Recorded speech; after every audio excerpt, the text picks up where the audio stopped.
Sullia police ಠಾಣಾ ವ್ಯಾಪ್ತಿಯಲ್ಲಿ ನಡೆದಿದ್ದ ಮನೆಗಳ್ಳತನ ಹಾಗೂ ಪೊಲೀಸರ ವಶದಿಂದ ತಪ್ಪಿಸಿಕೊಂಡಿದ್ದ 2 ಪ್ರತ್ಯೇಕ ಗಂಭೀರ ಪ್ರಕರಣಗಳ ವಿಚಾರಣೆ ನಡೆಸಿದ ಇಲ್ಲಿನ ಹಿರಿಯ ಸಿವಿಲ್ ನ್ಯಾಯಾಧೀಶರು ಮತ್ತು ಜೆಎಂಎಫ್ಸಿ ನ್ಯಾಯಾಲಯ ಅಪರಾಧಿಗೆ ಜೈಲು ಶಿಕ್ಷೆ ಹಾಗೂ ದಂಡ ವಿಧಿಸಿ ಮಹತ್ವದ ತೀರ್ಪು ನೀಡಿದೆ. ಸುಳ್ಯದ ಅಜ್ಜಾವರ ನಿವಾಸಿ ಎಎಂ ಅಜೀಜ್ ಶಿಕ್ಷೆಗೊಳಗಾಗಿರುವಂತಹ ಅಪರಾಧಿ ಎಎಂ ಅಜೀಜ್ ವಿರುದ್ಧ ಸುಳ್ಯ ಪೊಲೀಸ್ ಠಾಣೆಯಲ್ಲಿ 2006ರಲ್ಲಿ ರಾತ್ರಿ ವೇಳೆ ಮನೆಗೆ ಕನ್ನ ಹಾಕಿ ಕಳ್ಳತನ ನಡೆಸಿದಂತಹ ಆರೋಪದಡಿ ಪ್ರಕರಣ ದಾಖಲಾಗಿತ್ತು. ಇದರೊಂದಿಗೆ 2018ರಲ್ಲಿ ಈತ ಕಾನೂನುಬದ್ಧ ಪೊಲೀಸ್ ಕಾವಲಿನಿಂದ ತಪ್ಪಿಸಿಕೊಂಡು ಓಡಿ ಹೋದ ಅಪರೂಪದ ಆರೋಪದ ಮೇಲೆ ಸುಳ್ಯ ಠಾಣೆಯಲ್ಲೇ ಮತ್ತೊಂದು ಪ್ರಕರಣ ದಾಖಲಾಗಿತ್ತು. ಪೊಲೀಸರು ಈ 2 ಪ್ರಕರಣಗಳ ತನಿಖೆ ನಡೆಸಿ ನ್ಯಾಯಾಲಯಕ್ಕೆ ದೋಷಾರೋಪಣೆ ಪಟ್ಟಿ ಸಲ್ಲಿಸಿದ್ರು.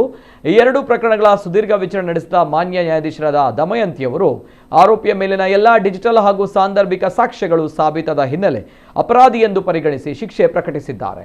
ಪೊಲೀಸ್ ಕಾವಲಿನಿಂದ ತಪ್ಪಿಸಿಕೊಂಡ ಪ್ರಕರಣಕ್ಕೆ 1 ವರ್ಷದ ಸಾದಾ ಜೈಲು ಶಿಕ್ಷೆ ಹಾಗೂ 5,000 ರೂಪಾಯಿ ದಂಡ ವಿಧಿಸಲಾಗಿದೆ. ದಂಡ ಪಾವತಿಸಲು ತಪ್ಪಿದ್ದಲ್ಲಿ ಹೆಚ್ಚುವರಿಯಾಗಿ 45 ದಿನಗಳ ಕಾಲ ಸಾದಾ ಕಾರಾಗೃಹ ವಾಸ ಅನುಭವಿಸಬೇಕಾಗುತ್ತದೆ. ಮನೆಗಳ್ಳತನ ಪ್ರಕರಣಕ್ಕೆ ಸಂಬಂಧಿಸಿ 3 ವರ್ಷಗಳ ಸಾದಾ ಜೈಲು ಶಿಕ್ಷೆ ಮತ್ತು 5,000 ರೂಪಾಯಿ ದಂಡ ವಿಧಿಸಲಾಗಿದೆ. ದಂಡ ಪಾವತಿಸಲು ತಪ್ಪಿದ್ದಲ್ಲಿ ಹೆಚ್ಚುವರಿಯಾಗಿ 45 ದಿನಗಳ ಕಾಲ ಸಾದಾ ಕಾರಾಗೃಹ ವಾಸ ಅನುಭವಿಸಬೇಕಾಗುತ್ತದೆ ಎಂದು ಮಾನ್ಯ ನ್ಯಾಯಾಧೀಶರು ಆದೇಶ ಹೊರಡಿಸಿದ್ದಾರೆ.